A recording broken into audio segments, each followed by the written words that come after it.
The Russia-Ukraine war is not Modi's war. But Washington now spins a new tale.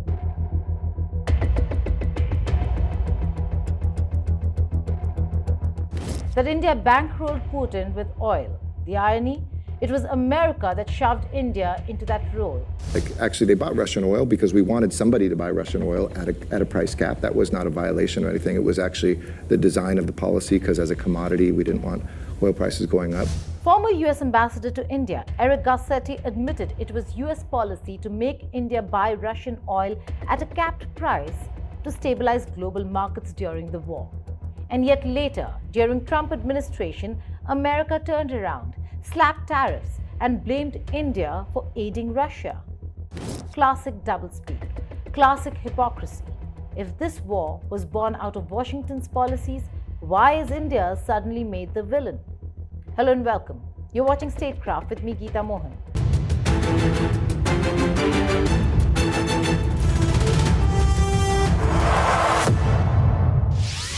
Let's start with Eric Garcetti. The former US ambassador didn't whisper it, he said it openly. The United States of America wanted somebody to buy Russian oil. Actually, they bought Russian oil because we wanted somebody to buy Russian oil at a price cap. That was not a violation or anything. It was actually the design of the policy because as a commodity, we didn't want oil prices going up. And they fulfilled that. During G20, they were able to take Russia to the side and say, take or leave this statement, which was critical about Ukraine. It just took the word Russia out, but it was very clear. And we were able to deliver Europe. They were able to deliver Russia. That boxed in China. And it showed, again, this multiplicative relationship when we get. Why? Because they knew cutting Russia off entirely would send prices skyrocketing, crippling global economies and hurting American consumers at the pump, as also American allies. So Washington tapped India. They said, buy Russian oil, but do it under a price cap. Keep the oil flowing, but keep Russia's profits limited. And India did exactly that. Indian refiners stepped up, purchased oil at discounted rates and stabilized global energy markets. Garcetti even called it a small victory for US diplomacy. Russia, as Soviet Union, was there when we weren't, so there's goodwill and history there. I've talked to so many Indians whose first foreign magazine they ever read, foreign food they ever ate was Russian. It's embedded in a generation, especially an older generation. And secondly, one of them said to me, so we've got these two big countries right on top of us, and you want us to be enemies with both of them, and you're halfway around the world? Explain that to me. So we also have to be somewhat sympathetic to understand that. And third point, they said, and by the way, because you guys wouldn't sell us stuff, all of our military equipment right now is Russian, and we have existential crises on two borders, and if we're invaded tomorrow, you want us to be anti-Russian? So once you get there, we kind of got past the ability of saying, oh, just follow America, you have to do exactly as we do. And we take the smaller victories. Actually, they bought Russian oil because we wanted somebody to buy Russian oil at a price cap. India's imports, he admitted, fulfilled American objectives. Oil flowed, markets calmed, and Washington quietly patted itself on the back. But once the crisis stabilized and the political winds shifted, America changed its story. Governments changed in the United States of America from Biden to Trump, and suddenly the same purchases that had been helpful were labeled harmful. Suddenly, India wasn't stabilizing the market, it was funding Putin's war. And what followed was Washington's favorite weapon, tariffs. Trump's administration hit India with punitive 50% tariffs on Indian goods. They have tremendous potential in Russia to do well. They're not doing well. Their economy is not doing well right now because it's been very well disturbed by this. It doesn't help when the President of the United States tells their largest or second largest oil buyer that we're putting a 50% tariff on you if you buy oil from Russia. That was a big blow. And then they say, gee, he wasn't so tough. Nobody else would have done that. And I haven't stopped there. I mean, look, I was all set to do things far bigger than that, but I got a call that they'd like to meet, and I'm going to see what they want to meet about. I'd like to see a ceasefire. I'd like to see the best deal that could be made for both parties. You know, it takes two to tango, right? Think about that. The same America that begged India to buy oil was now punishing India for it. The hypocrisy isn't subtle, it's glaring.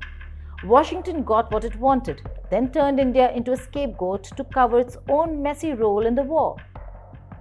And what did India do in response? It refused to bow.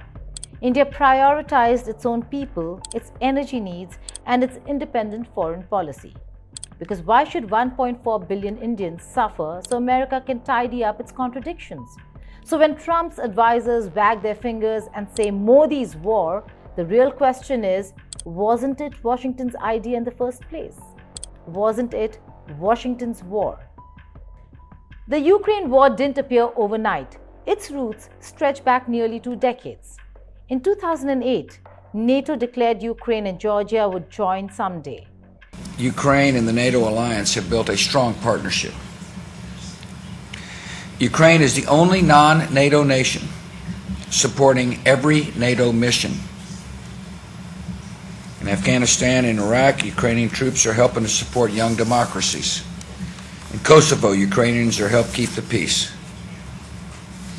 Ukraine now seeks to deepen its cooperation with the NATO alliance through a membership action plan.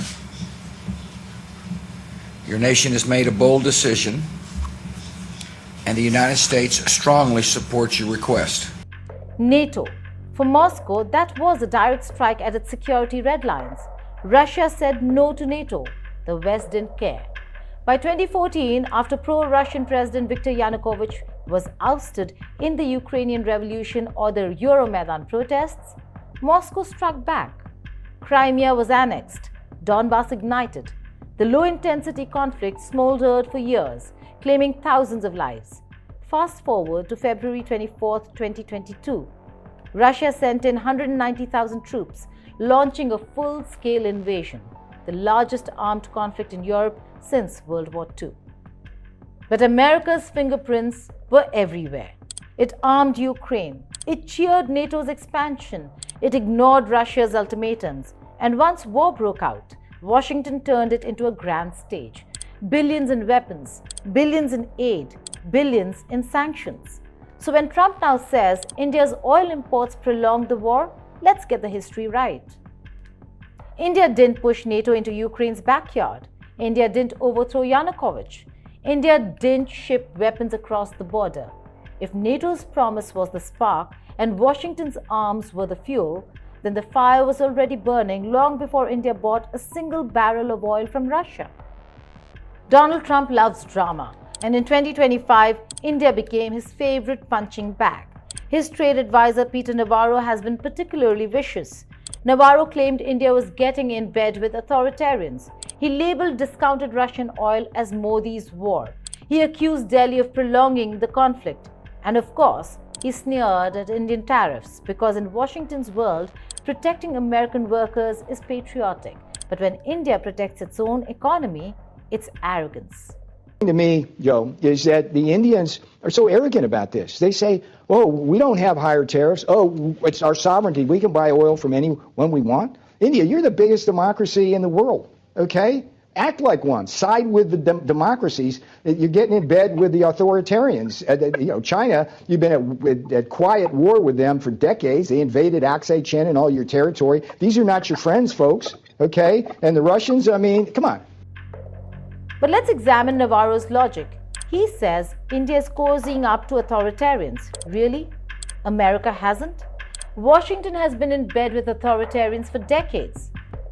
Saudi Arabia, an absolute monarchy. Egypt under Sisi's iron grip. Pakistan ruled by generals more often than civilians. These are some of America's closest allies. Were they democracies? No. Did Washington stop dealing with them? No. Did it sell them weapons? Absolutely. So why is it suddenly a crime when India buys discounted Russian oil? If America can embrace dictators when convenient, why can't India engage pragmatically with an old partner? Navarro's accusations aren't just hypocritical, they're laughable. The truth is, Washington doesn't like it when India acts independently. It wants India to play second fiddle, to align with every American policy. And when India doesn't, out come the accusations. But let's call this what it is: projection. Every accusation Navarro hurls at India is exactly what America has done itself. This hypocrisy isn't new. Let's talk history. During the Cold War, America styled itself as the champion of democracy, yet it spent decades propping up military dictatorships, monarchies, and one-party regimes, so long as they opposed the Soviet Union. Chile under Pinochet, supported. Brazil under the generals, supported. Argentina's junta, supported. The Philippines under Marcos, supported. South Korea under military rule, supported. Pakistan's dictators, funded and armed. And let's not forget the Middle East or West Asia. From Riyadh to Cairo, Washington's closest allies were or are anything but democratic. Why? Oil, strategy, bases, counterterrorism. Democracy was always secondary. Even today, America still embraces authoritarian regimes when it suits its interests. Saudi Arabia remains a strategic partner. Egypt continues to receive billions in US aid. And yet, Washington dares to lecture India about getting in bed with authoritarians. Let's be honest. America engages with non-democracies every single day. It always has. Because in the real world, nations don't get to choose the governments of their partners. They engage with whoever is in power. That's exactly what India has done with Russia. That's exactly what America does with Saudi Arabia. So when Navarro claims India is betraying democracy, maybe he should answer a simple question. Name one Arab leader who was ever democratically elected. The silence would be deafening. Let's also be very clear, India has no problems engaging the countries and leaders of the Arab world because India is not judging them by their governments. It's America that's doing it to India. Now let's talk about peace. When the war broke out, India didn't send missiles, it sent messages. Modi picked up the phone, spoke to Zelensky, spoke to Putin. He urged dialogue. He told the world bluntly. Ukraine संघर्ष के शुरुआत से ही भारत ने यह स्पष्ट किया है कि इस विवाद को केवल डायलॉग और डिप्लोमेसी के जरिए ही सुलझाया जा सकता है और भारत किसी भी शांति प्रक्रिया में योगदान देने के लिए पूर्ण रूप से तैयार है. India's approach was consistent. Push for peace, balance ties, provide humanitarian aid, avoid fueling escalation. India showed up at international peace summits like the 2024 conference in Switzerland and advocated for direct talks. India kept saying, solutions won't come from weapons, they'll come from negotiations. And we had a side right from the first day. Our side was peace. Excellency, I come from the land of Buddha. And in my land, there is no place for war. I come from the land of Mahatma Gandhi, who showed the path of peace to the entire world. 2 years ago in Samarkand, when I had met President Putin, I had told him, looking into his eye in front of the media, that this is not the era of war. मैं पिछले दिनों Russia की मुलाकात के लिए गया था. वहां भी मैंने साफ शब्दों में अपनी बात कही है कि किसी भी And last month as well, when I visited Russia to meet President Putin, I told him very clearly that problems cannot be resolved on the battlefield. The only way of resolving problems is through dialogue and through diplomacy, and that without losing any further time, we should move towards that direction. बिना समय गंवाए उस दिशा में आगे बढ़ना चाहिए. दोनों पक्षों को Both sides will have to sit together and to look for ways to come out of this crisis. रास्ते तलाशने होंगे. And what did America do? The opposite. Washington turned Ukraine into a testing ground for its weapons industry. Billions in arms, billions in sanctions, billions in aid. That was more about prolonging the war than ending it. Then Trump arrived, and suddenly America started talking peace. Trump convened summits with Putin. He pushed for a Zelensky-Putin meeting. He floated US security guarantees if a deal could be reached. He moved away from weapons first to dialogue first. Sound familiar? It should, because it's exactly what Modi had been saying for years. Trump wasn't inventing peace diplomacy. He was borrowing a chapter straight out of India's playbook. So ask yourself, who looked like the responsible statesman here? The country shipping missiles by the truckload or the country urging diplomacy from day one? Let's be blunt. Who brought this war? Did Modi wake up one day and say, let's destabilize Europe? No. This war was born in Washington's corridors and NATO's boardrooms. America poked the bear, ignored the warnings, and then acted surprised when the bear lashed out. Trump himself knows it. He himself has said it. That's why he isn't flooding Ukraine with weapons like Biden did. That's why he's sitting at the table with Putin. That's why he's borrowing India's diplomatic lines. So let's stop the theater. This is not India's war. It's not Modi's war, certainly. It is America's war, conceived, escalated, and now dragged out for political convenience. At the end of the day, every American accusation against India is just a reflection of America itself. India bought oil, America told it to. India engaged Russia, America engages dictators daily. India balanced between powers, America has been balancing since the Cold War. So let's stop pretending. The Ukraine conflict was never India's war. India didn't spark NATO's promises, didn't arm Ukraine, didn't annex Crimea, didn't sanction Russia into a corner. America did all of that. And then, to cover its contradictions, it turned India into the fall guy. The truth is simple. Washington's war became the world's burden. But India refused to be dragged in. It stood firm, pursued peace, and defended its own people. So the next time America points a finger at India, the answer is clear. Don't blame Delhi for a war born in Washington. This was never India's war. It was always America's. Thank you for watching Statecraft.